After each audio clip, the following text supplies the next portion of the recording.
Hello, West Michigan. Andy and Jess here, along with former Kalamazoo County Undersheriff Paul Matyas, as we reflect on the events of February 20th, 2016, now 10 years after the fact. Paul, thanks so much for being with us. Thanks for having me. Of course, you were integral in the police response that horrible, fateful night. It's one of those days where we all remember where we were when. What can you tell us that you remember about that day? Well, I remember a couple things about the day. Initially, it was one of those very warm, late February days that Michigan somehow seems to jump into. Saturday night, everybody was downtown walking around, just a lot of people, and then the calls started coming in about these shootings, and I remember that we caught 3 good breaks. And first break was at Sealy's. Once that happened, we got on the phone with the Sealy company, and they had a rep there instantly, and they pulled videotapes, so we had a good idea of what we were looking at, a description of the individual. And the second break was at Cracker Barrel. We had an employee heard the gunshots, looked out the window, and he actually saw the guy, and our witness was a car buff, and he said, look, I'm 1,000%, this is an HHR that this guy got into and drove away. The third break was right here with the media, particularly WWMT. I knew that night that your reporter, Amy Hybels, was out and about because I had talked to her twice before about the shooting in Richland. And so when it became obvious that we had someone just randomly shooting people, I got on the phone with Amy and I said, we need your help and we need it right away. And she said, no problem. And she ran with it, and I would say within minutes, Andy, you were there at Cracker Barrel, and boy, the message went out far and wide. Yeah. You know, these crimes were committed by an Uber driver picking up passengers. Did this change the way law enforcement views technology, GPS, apps, and the way it applies to public safety? Well, the technology has changed a lot. With the Uber driver situation, we were aware that there would be additional problems, but we felt the Uber drivers would be more the victims and not the suspects in these things. Technology has changed quite a bit over the last few years, but it's geared a lot towards the forensics, the computer science of it all. And because of the breaks you mentioned and good police work, you know, Paul, you were able to arrest the suspect, Jason Dalton, on Ransom Street downtown that morning.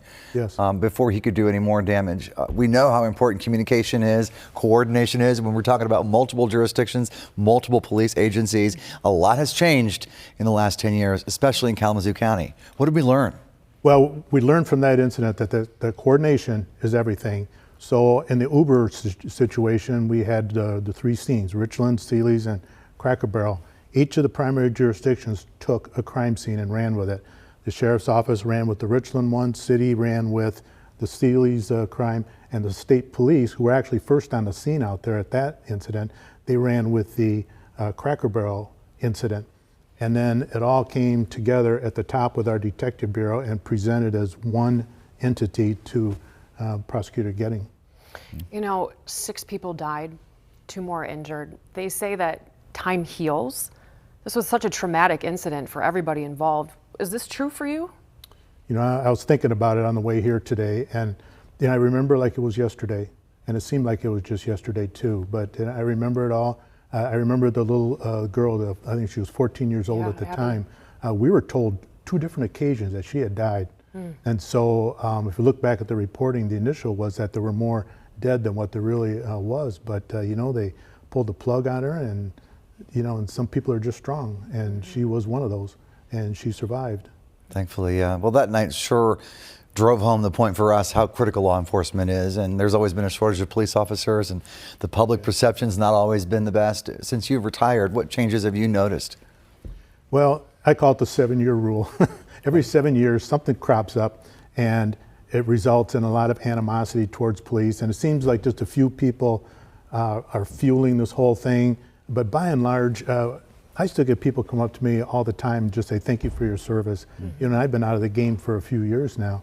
And I'm sure other police officers are getting that same thing too. But the vast majority of people really appreciate their police department. Don't let these few out there give you an opinion that you seem that you have to jump onto. That's right, absolutely. And finally, you know, we think back on that night and we wonder, can we learn from the past? Is there a lesson that we should take from this? Is there a message that you'd like to send to the victims' families now today? Well, it's the old rule, see something, say something. Yeah. And in this case, people did say something right off the bat. We were able to coordinate well with the media. We were able to get it out to the public. And the public was well aware this was going on, even after the suspect had killed all the people that he's charged with. He picked up more people, and they even asked him point blank, are you the Uber driver that's going around killing people?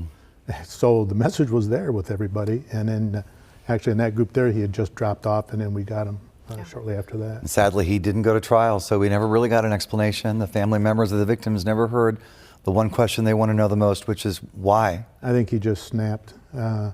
His excuse for the whole thing was the Uber app on his watch or his phone told him to, and he pointed to it at one time and he said, well, that's the devil that's talking to me. Look at it, you can see it yourself. You know, and objectively, if you look at the app, you can say, okay, but my app doesn't talk to me. Yeah. And so he firmly believed that, and you know, and that's why some people lived and some people got shot. You know, his app decided who lived and who died. Wow. All right, former Kalamazoo County Undersheriff Paul Matyas, thanks for your time. I hope you're enjoying your retirement. Oh, I definitely am. And we appreciate your insight as we recollect the events of February 20th, 2016, both the tragedies and the heroic actions that followed. Thanks for watching.